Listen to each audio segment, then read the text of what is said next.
mga kababayan? So, buko dyan mga kababayan. Dito tayo kay Emil Sumangil. Ito na nga, sino ba to si Emil Sumangil? Actually mga kababayan, ito si Emil Sumangil ay isa po itong reporter ng GMA News. Oo, GMA News po ito, isang anchor. Diba?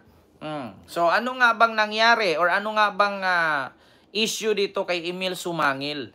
Mga kababayan, ito po yung isa sa malaking problema ngayon sa isang anchor na news anchor na si Emil Sumangil. Ang kaniyang asawa po ay nanawagan. Bakit? Ano bang panawagan ng kaniyang asawa?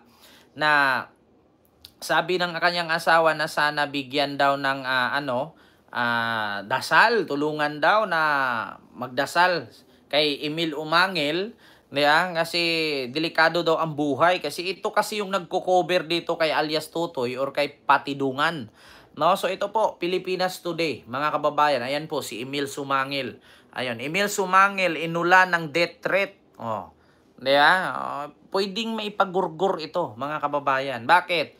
Siya ang nag-interview dito kay Patidungan Ngayon, sinabi ng source ng Pilipinas Today na triple na ang ginagawang pag-iingat ngayon ng mamamahayag na si Emil Sumangil matapos ulanin ng death threat mula ng i-ere niya sa eksklusibong panayam na si whistleblower na si Julie Dondon Patidungan tungkol sa mahigit 100 na nawawalang sa bungero. Kamakailan dumagsa ang mga concerned citizen na humihingi na ng tulong para sa seguridad ni Emil at ng kanyang pamilya dahil na panayam nito kay Patidungan. Nako, delikado si Emil Sumangil nito. Komento ng isang netizen. Saad naman ng isa pang netizen, protect Emil Sumangil at all costs. Ayun, nangangamba ang ilang citizen ng personal na seguridad ni Sumangil lalo ng punahin ng mga inakusa ni Patidungan ang maimpluwensyang personalidad na sangkot sa pagkawala ng mga sabungero na one-sided ang naging ulat nito tungkol sa kontrobersya. Actually mga kababayan, para sa akin gusto ko lang pong reaksyonan ito. Wala pong kasalanan si Emil Sumangil nito. Bakit? Nag-interview lang naman siya. Ngayon, dapat inaantay nyo dapat kung kailan niya interviewin ang side ni Atong Ang. Diba? Dapat inantay nyo. Siyempre, tatapusin muna ni Emil Sumangil itong cover up niya kay Patidungan. At saka malay natin, meron ding mga reporter na na-assign para mag-cover kay Atong Ang. Diba? At saka mga kababayan, si Patidungan sa ngayon ay di ko alam kung hawak na ba siya ng DOJ kasi sabi nga nila si Patidungan or si alias Totoy wala pa daw sa witness protection program. Kaya posibleng maipagurgur talaga itong si Emil Sumangil, mga kababayan. Bakit? Bakit nga ba siya posibleng magurgur? Bakit nga ba siya delikado ang buhay niya at ang pamilya niya? Kasi siya po ang nagbukas dito at nakapanayam. Mamarites Mosne, hello po mga DDS, mag-like kayo dyan.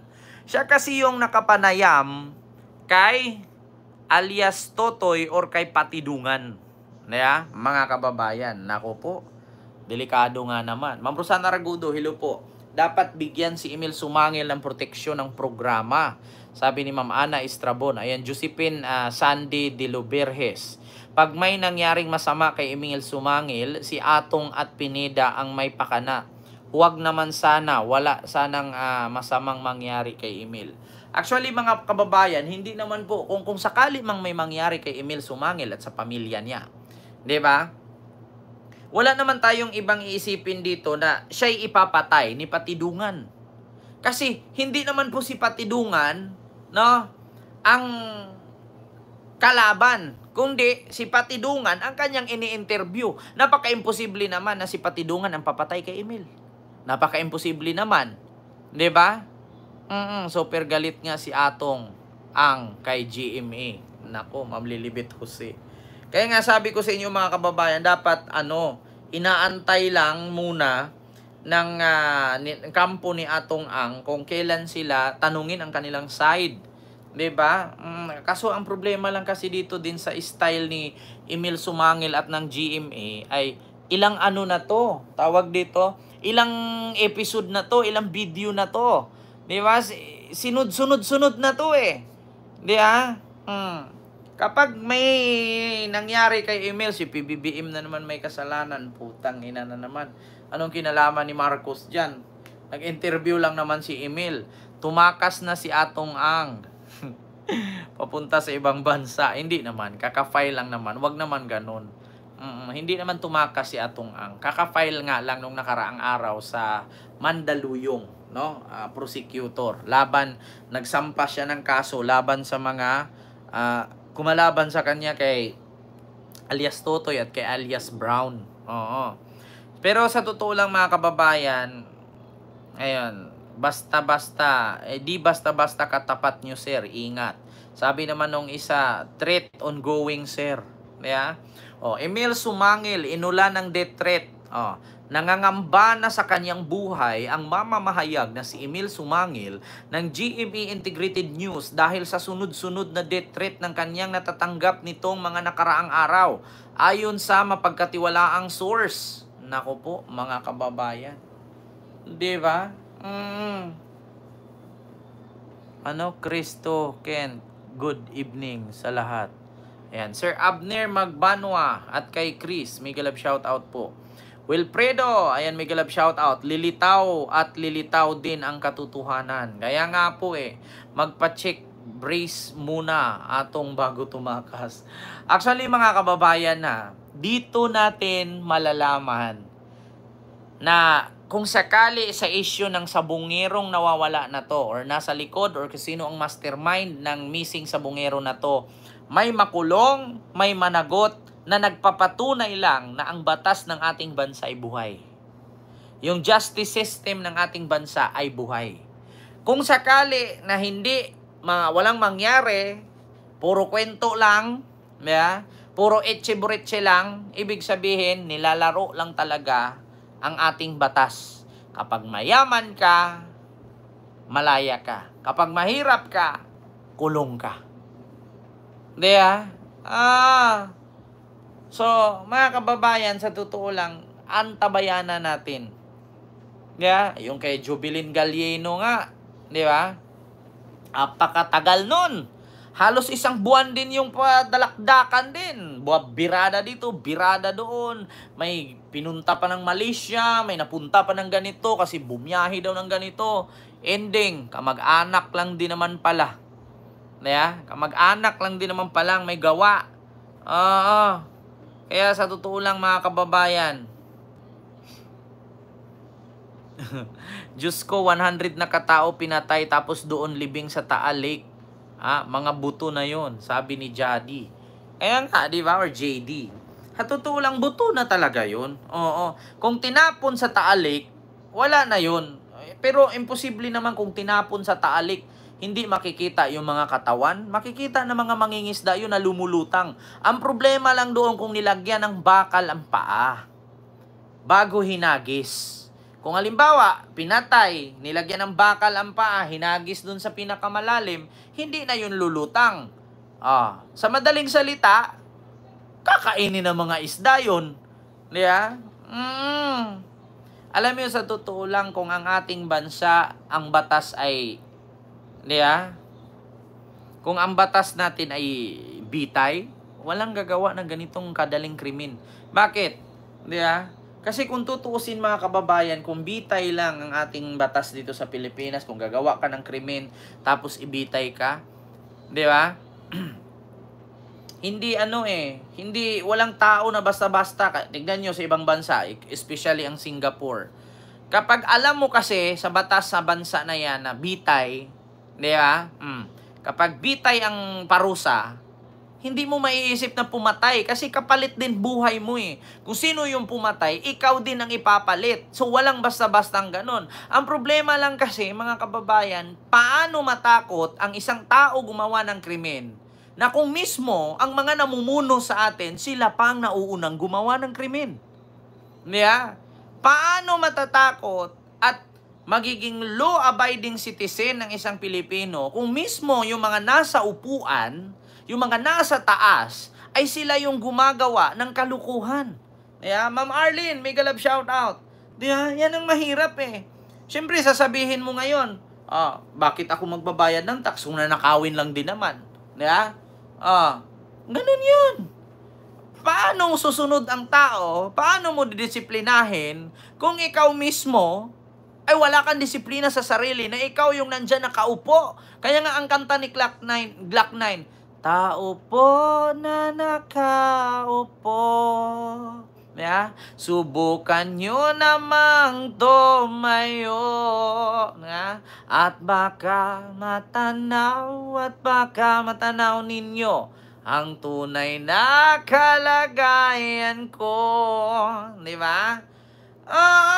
Diyos mio Marimar. Kaya, sa totoo lang, dati tayo may bitay, inalis nila. Inalis nila, sir, kasi sila yung unang mabibitay, or ma'am. Di ba? Sila yung unang mabibitay, Ma'am Rosemary. Kaya sabi ko sa inyo mga kababayan, alam nyo, pupunta ka ng Singapore, yung mga sa Singapore, yung mga opisyalis sa kanila ng gobyerno, kasabay mong sumakay sa tren. Walang mga guns, walang bodyguards. Hindi katulad dito, Vice President pa nga lang, 433 na. Di ba? 433 ang bodyguards. O kininam, pisting yawa. Putang ina, ba't ganyan? Sa Singapore, magugulat ka, hindi mo nga kilala kung sino yung opisyalis, sino yung senador, sino yung congressman. Kasi kasabay mo lang siya sa tren. Dito, ay pokinang. Tingnan nyo sa Egypt. Zero crime. Bakit zero crime sa Egypt? Papatayin ka rin. Mangrip ka, ang kapalit buhay. Papatayin ka. Magnakaw ka, ang kapalit patay. Manakit ka, mamugbog ka, ang kapalit patay. Kaya zero crime ang Egypt. Diba? Dito sa Pilipinas, putang ina, ninakaw mo na lahat-lahat. Sasabihin mo lang, she may not like, she may not see, she may not like, gurgur. Wala na. Wala nangyari. Diba? Tignan nyo, Emil Sumangil. Delikado ang buhay, baka maipagurgur. Kaya sa totoo lang mga kababayan, hindi sana ganun kadali. Wala sanang mangyaring extrajudicial killings. Walang mangyaring pumatay ng adik na hindi dinaan sa due process kung ang batas natin ay pag pumatay ka, kapalit din patay. Kung sinong pumatay, buhay ang kapalit. Wala sanang mangyayari na extrajudicial killings. Wala sanang Duterteng nakulong ngayon sa The Hague. Kung ang batas natin ay kahit anong krimen, bitay. Tignan nyo si Bato. Gumawa ng batas, death penalty.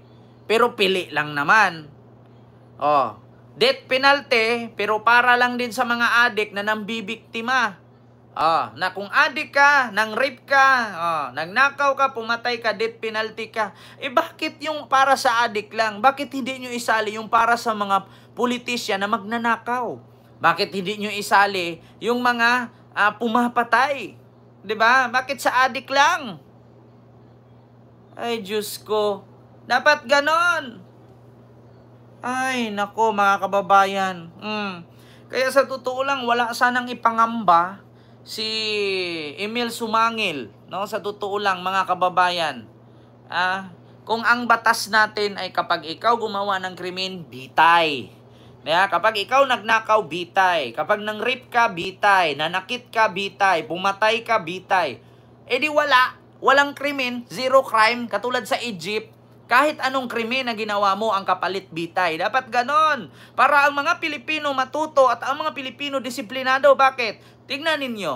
Ang mga Pilipino pag sa ibang bansa, bawal dumura, bawal magyosi, kasi natakot hulihin, may penalty at makulong. Diba? Pero dito sa Pilipinas, bawal magtapo ng basura, ay putang ina, nakasulat na nga sa pader, doon pa tinambak. Bawal magdura, doon pa dumura. Kasi bakit? Wala naman kasi tayo dito sa Pilipinas na ganun kahigpit. Kaya yung mga Pilipino, matigas ang noo, hindi man ulo. Noo. Yan, sarap kutungan. Oh.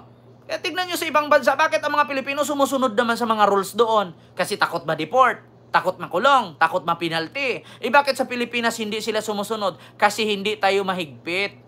Di ba?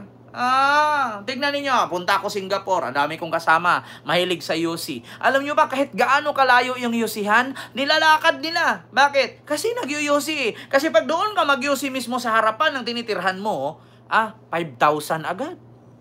$5,000 ang multa. 'Di ba?